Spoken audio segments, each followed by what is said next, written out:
다음으로 이어서 우리가 앞으로 사용하게 될 텍스처 로딩하는 것과 텍스처 앱스트랙션 그리고 프래그먼트 쉐이더에 대한 설명까지 한번 이어서 드려보도록 하겠습니다. 여기서는 뭐 기능적인 설명보다는 일단 먼저 텍스처 클래스를 먼저 만드는 것부터 해서 진행을 해보도록 할게요. 그래서 얘는 texture.js 파일을 만들어 가지고 우리가 텍스처 클래스를 구현하는 거를 하면서 한번 말씀을 드려보도록 하겠습니다. 텍스처도 뭐 GL 컨텍스트 들고 있도록 할 거고요. 이 텍스처도 똑같이 GPU의 특정 공간을 차지하면서 버퍼 공간을 차지하고 거기다 데이터를 저장을 할 거니까 그 부분의 주소를 가지고 있는 이 id라는 멤버 변수를 똑같이 가지고 있도록 할 거고요. 텍스처로 사용하는 그 이미지 구조체, 이제 얘는 자바스크립트 자체의 어떤 데이터 타입이거든요. 얘도 가지고 있도록 하겠습니다. 자, 그래서 생성자 부분에서는 이제 따로 이제 텍스처 경로까지 명시하지는 않고 그냥 여기 텍스처의 초기화 부분만 진행을 하도록 할 겁니다. 그래서 이 GL 데이터는 그냥 가지고 있도록 하고요. 그 다음에 이 밑에다가는 이렇게 쭉 따라서 한번 작성을 해보시면 좋을 것 같습니다. id는 우리가 버퍼를 만들 때처럼 create texture라는 메소드를 사용을 할 겁니다. 그러면은 GPU에 텍스처 저장을 위한 메모리 공간이 할당이 되고 거기에 주소가 저장이 된다. 이런 개념으로 생각하시면 됩니다. 이후에 우리가 어떤 작업들을 해줄 건데 뭐 그냥 GL로 해도 되겠죠. 먼저 그 전에 바인드 텍스처를 해줘야 되고 이 바인드 텍스처라는 건 뭐 어레이 버퍼처럼 텍스처 2D라는 바인딩 포인트에 바인드를 시켜줘야 됩니다. 그래서 뭐 활성화를 시킨 개념이고 그러고 나서 우리가 여기 자동 완성을 해보도록 하죠. 텍스 파라미터 i라는 것을 사용을 해가지고 우리가 텍스처를 사용할 설정 값들을 이렇게 지정을 해주면 됩니다. 자, 이 부분은 이론 강의에서 자세히 설명을 드렸어요. 그쵸? 우리가 미니피케이션, 매그니피케이션, 필터로 어떤 걸 사용을 할 건지, 그리고 랩 모드라는 게 무엇인지는 강의 시간에 설명을 드렸습니다. 그래가지고 우리는 이렇게 GPU에 만들어 놓은 텍스처가 어떤 식으로 동작하게 할 건지를 그냥 요 생성자 부분에서 정의를 같이 해준 거라고 보시면 됩니다. 자, 그 다음에 이게 조금 어떻게 보면 특이한 부분일 수 있어요. 그래서 text 이미지 2D라는 함수를 호출을 할 건데 일단 뭐 자동 완성을 시켜놓고 이렇게 두 개씩 줄바꿈을 해서 110 RGBA unsigned byte 뭐 이거는 크게 상관없고 그 다음에 마지막으로 gl.bind 텍스처로 호출을 해서 언바인딩을 시켜주는 것까지 이렇게 하도록 하겠습니다. 자, 얘 뭐 타이핑 할 것들이 많으니까 좀 뭐 정지해서 하시던지 제가 설명하는 동안 따라서 타이핑을 해보시면 되고요. 제가 설명드리고 싶은 건 뭐냐면요. 우리가 지금 나머지 부분은 크게 뭐 모른다고 하더라도 여기에 있는 이 11이라는 게 텍스처의 크기를 의미하는 겁니다. 자, gl.text 이미지 2D를 역시나 구글에서 검색을 해보시면 관련 문서가 이렇게 뜨게 되고요. 보시다시피 여기 지금 하나, 둘, 셋, 네 번째, 다섯 번째 매개 변수가 텍스처 이미지의 크기, 요 이미지의 가로, 세로 해상도를 의미를 하는 건데 우리는 지금 11이라는 값을 주고 있습니다. 저게 왜 그런지를 좀 설명드리려고 하는 거예요. 자, 보통 우리가 그냥 오픈GL에서 를 사용을 해서 그러니까 데스크탑 어플리케이션으로 이 GL을 사용한다고 하면은 당연히 우리가 뭐 프로그램을 실행할 때나 어떤 시점이 되면은 디스크에서부터 이미지를 읽어와 가지고 그 이미지의 픽셀 값들을 GPU로 넘겨줄 겁니다. 자, 그런데 웹에서는 동작 방식이 조금 달라요. 아까 우리가 3D 모델을 로딩할 때에도 우리가 비동기적으로 모델을 로딩한 것처럼 텍스처, 이미지를 로딩을 할 때에도 비동기적으로 이미지를 로딩을 해야 합니다. 자, 비동기적으로 로딩한다는 건 무슨 얘기냐? 내가 딱 저 페이지를 켰을 때 이미지가 로딩이 될 때까지 이 페이지가 멈춰 있는 상태가 아니고 이미지는 나중에 로딩 되더라도 페이지 렌더링은 그대로 수행되어야 된다는 이야기예요. 그게 뭐 비동기의 의미입니다. 자, 그러려면은 우리가 이 텍스 이미지 2D라는 게 결국에는 이 버텍스 버퍼에서 GL 버퍼 데이터랑 같은 거예요. GPU로 이미지 데이터를 넘겨주는 역할을 하는 API거든요.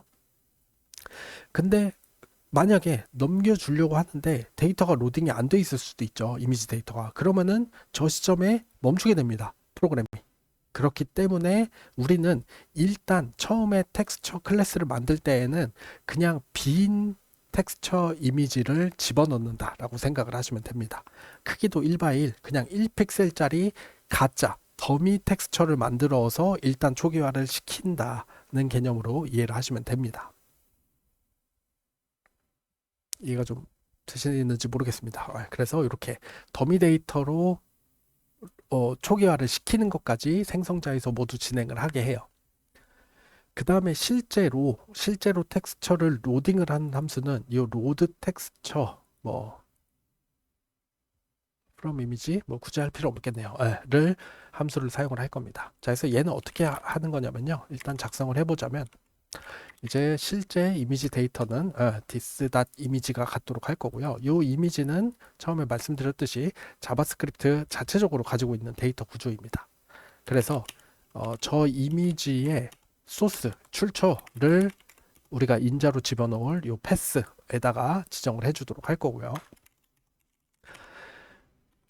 우리가 뭐 여러 가지 문제가 있을 수 있으니 요 크로스 오리진 웹 개발할 때 들으신 적이 있을지 모르겠는데 뭐 보안상 문제로 인해서 아무 출처의 이미지나 막 가져다가 쓸 수 없도록 되어 있는 뭐 그런 것들을 좀 우회라고 해야 될까요? 아무튼 해결하기 위해서 이 한 줄을 추가해 줍니다. 컴퓨터 그래픽스와는 크게 상관없는 얘기이기 때문에 여러분들은 그냥 그렇구나 하고 넘어가시면 될 것 같고요. 자, 우리가 이 onload 함수에다가 콜백을 등록시켜 줄 겁니다. 즉 우리가 이미지 로딩이 완료가 되면 어떤 작업을 할 거냐라고 했을 때 다시 한번 그 더미 데이터로 되어 있던 그 텍스처를 바인딩 시켜주고요. 왜냐면 우리가 초기할 때 다시 초기화하면서 마지막에 언바인딩을 시켜줬잖아요. 실제로 로딩된 이미지 데이터를 GPU에 넣기 전에 일단 그 텍스처 메모리를 다시 바인딩 시켜주고 다시 한번 텍스 이미지 2D 자동 완성이 상당히 불편할 때가 있네요. 텍스 이미지 2D를 호출을 해서 실제 로딩된 데이터를 GPU에다 넘겨줄 겁니다. 그래서 여기서는 앞에랑 동일한데 GL.texture 2D라는 바인딩 포인트에다가 데이터를 넘겨줄 거고 뭐 두 번째 인자는 일단 신경 안 쓰셔도 될 것 같고요. RGBA 그 다음에 RGBA 그리고 잠시만요. 그 다음에 unsigned int byte 이미지 이렇게 집어넣어 주도록 하겠습니다. 죄송합니다. 이게 들여쓰기 같은 것들이 조금 보기 안 좋게 돼 있어서 약간 수정을 해줄게요. 그 다음에 이게 끝이 아니고 this.gl.generate minmap 강의 시간에 민맵도 설명을 드렸습니다. 그리고 마지막으로 다시 언바인딩 하는 것까지 해서 익명함수를 마치도록 할게요. 이렇게까지 해주도록 하겠습니다. 자, 그래서 얘는 뭐냐면요. 우리가 메인 함수에서 원하는 시점에 텍스처를 로딩을 할 겁니다. 그래서 뭐 내 디스크에 있는 어떤 텍스처를 로딩을 하거나 다른 웹사이트에 있는 어떤 이미지를 로딩하도록 하면요. 알아서 로딩을 시도를 할 거고요. 요거를 지정해 줌으로 인해서 이미지 로딩이 완료됐을 시점에 이제 GPU로 데이터를 넘겨주는 오픈GL 루틴을 시작을 할 겁니다. 그래서 실제로 데이터를 그 픽셀 데이터들을 넘겨주는 거는 요 함수가 하는 거라고 보시면 될 것 같아요. 아까 말씀드렸듯이 저 텍스 이미지 2D 함수입니다. 근데 뭐 그렇죠. 아까랑 다르게 아까 얘기한 것과는 다르게 아까 일일이 이미지 크기라고 했으니까 여기에는 실제로 이 이미지 크기를 넘겨줘야 될 것 같은데 뭐 그런 숫자를 넘겨주는 부분은 없는 것 같아 보이죠. 그게 아까도 보셨듯이 여기 API 중에 굳이 우리가 크기를 명시해주지 않아도 우리가 픽셀 정보가 담겨 있는 배열을 넘겨주면은 알아서 width, height를 추정을 해주는 이런 함수도 있습니다. 그래서 얘를 사용하라 한다고 보시면 될 것 같아요. 네, 그래서 뭐 원하시는 분은 내가 이 이미지로부터 크기를 얻어와서 웹GL2에 맞는 함수를 호출하는 걸로 바꿔보시는 연습을 해보시면 좋을 것 같은데 뭐 아주 그렇게 중요한 부분은 아니니까 그냥 넘어가도록 하겠습니다.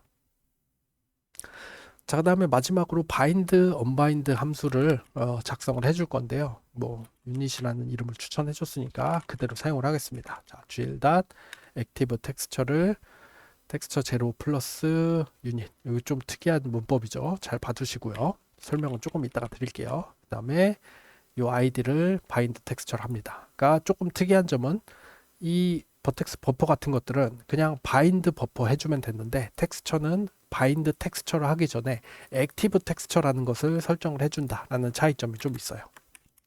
언바인드를 할 때에는 그냥 언바인드 시켜주시면 됩니다.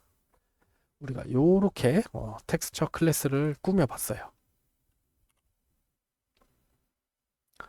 좋습니다. 그리고 제가 링크로 우리가 사용할 텍스처 이미지를 하나 첨부를 시켜 드릴게요. 그리고 그 텍스처 이미지는 여러분들을 다운 받아 가지고 사용을 하시면 될 거고 저는 다운을 받아서 놓도록 하겠습니다.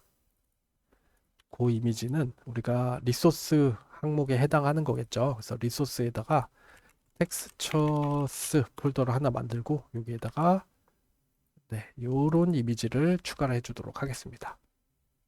그래서 얘를 텍스처로서 활용을 할 거예요.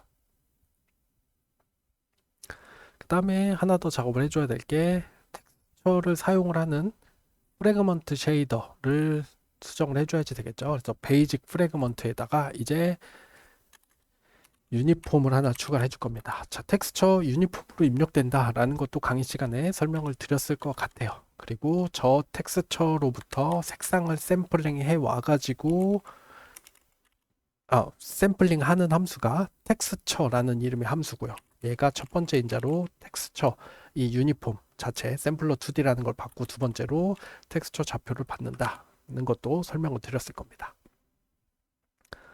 자, 이렇게 프래그먼트 쉐이더까지 준비를 해주시고 마지막으로 빠르게 이 메인 함수 index.js에다가 수정을 해볼게요. 자, 먼저 첫 번째로 우리가 만든 이 텍스처 클래스 임포트 추가시켜 주시고요. 지금 우리는 두 개의 텍스처 이미지를 사용을 해볼 거거든요. 그래서 큐브에 붙일 거, 주전자에 붙일 거 따로 한번 해보겠습니다. 두 가지 예제를 다 보여드릴 거예요. 그래서 첫 번째 게 체커 텍스처고 방금 우리가 붙여 넣었던 다운로드 받았던 그 이미지를 추가를 해줄 겁니다. 자기 맘대로 막 경로 파일 이름을 설정을 해줬는데 체커가 아니고 우리 파일 이름은 조금 복잡해요. 뭐 커스텀 이름이 자동 완성이 잘 안 되네요. 이 파일 이름을 복사해다가 좀 png 파일이거든요. 이렇게 붙여주시면 됩니다. 자, 그러면 이 체커 텍스처라는 놈은 텍스처 오브젝트고요. 객체고 걔가 가지고 있는 로드 텍스처 메소드를 호출을 해가지고 아까 요 루틴에 따라서 그 텍스처 이미지를 읽어와서 GPU로 넘겨주는 것까지 하게 됩니다. 자, 그 다음에 이제 우리가 웹GL을 사용을 하기 때문에 할 수 있는 좀 재미난 점은 뭐 external 텍스처라고 우리가 이름을 지어줄 거거든요. 그래서 얘는 어떻게 할 거냐면 로드 텍스처를 하는데 그냥 요런 웹사이트 특정 웹사이트에 있는 여러분들 뭐 요런 주소로 들어가서 보시면 그냥 요게 뭐 플리커라는 어떤 이미지 공유하는 웹사이트에 있는 요런 이미지거든요. 그냥 내 컴퓨터에 다운받은 게 아니에요. 그냥 웹사이트 어딘가에 있는 그 이미지 파일의 링크만 가져다가 내가 텍스처로 사용을 할 수 있습니다. 이런 게 좀 재밌는 부분이죠. 자, 어쨌든 우리가 텍스처 객체를 만들어서 이렇게 로드 텍스처를 사용을 해가지고 내 디스크에 있는 파일이건 웹사이트에 링크 걸려 있는 파일이건 텍스처로 사용을 할 수 있게 됐습니다. 자, 그래서 마지막으로 우리가 이 프래그먼트 쉐이더도 준비를 해줬으니까 유니폼만 설정을 해주면 돼요. 그래서 우리가 요 모델 아니죠, 모델이 아니고 큐브에다가는 웹사이트에서 가져온 텍스처를 사용을 해보겠습니다. 그래서 익스터널 텍스처를 바인딩을 해준 다음에 요 쉐이더가 가지고 있는 요 U 텍스처라는 데에다가 그 텍스처의 아이디를 집어넣어 주면 됩니다. 자, 아이디를 집어넣는 개념에 대해서는 조금 이따가 부가 설명을 해주도록 하고요.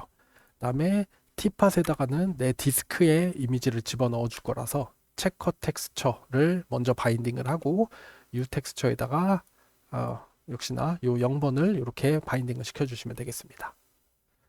자, 요 정도가 끝이에요. 굉장히 간단하죠. 우리가 막 로딩 하느라고 복잡한 코드들을 작성을 했지만 실제 사용을 할 때에는 텍스처 로딩 한 다음에 렌더링 하기 전에 바인딩해서 렌더링 한다는 게 끝입니다. 어려운 부분은 사실 이론 시간에 한 도대체 이게 어떻게 이루어지는지인 거지. 코드 작성 자체는 굉장히 쉬워요. 그래서 저장해보면 이렇게 그려지는 걸 보실 수 있습니다. 자, 카메라를 조금 멀리 빼보면 그쵸? 지금 요 주전자에는 제가 다운로드 받았던 요 이미지가 입혀져서 보여지고 있고 이 큐브에는 지금 일부분씩 보이고 있지만은 어쨌든 제가 아까 웹사이트에서 보여드렸던 그 이미지가 이렇게 입혀져서 보이고 있습니다. 뭔가 이상하긴 한데 어쨌든 입혀져서 보여지는 것까지는 오케이, 해결이 뭐 기능이 구현이 됐다는 걸 확인하실 수 있으실 것 같습니다. 요 이상하게 보이는 문제를 해결하는 건 우리가 다음 영상에서 진행을 해보도록 할 거고요. 요 텍스처를 사용을 하는 것과 관련해서 조금 끊었다가 다음 영상에서 이어서 설명을 해보도록 하겠습니다.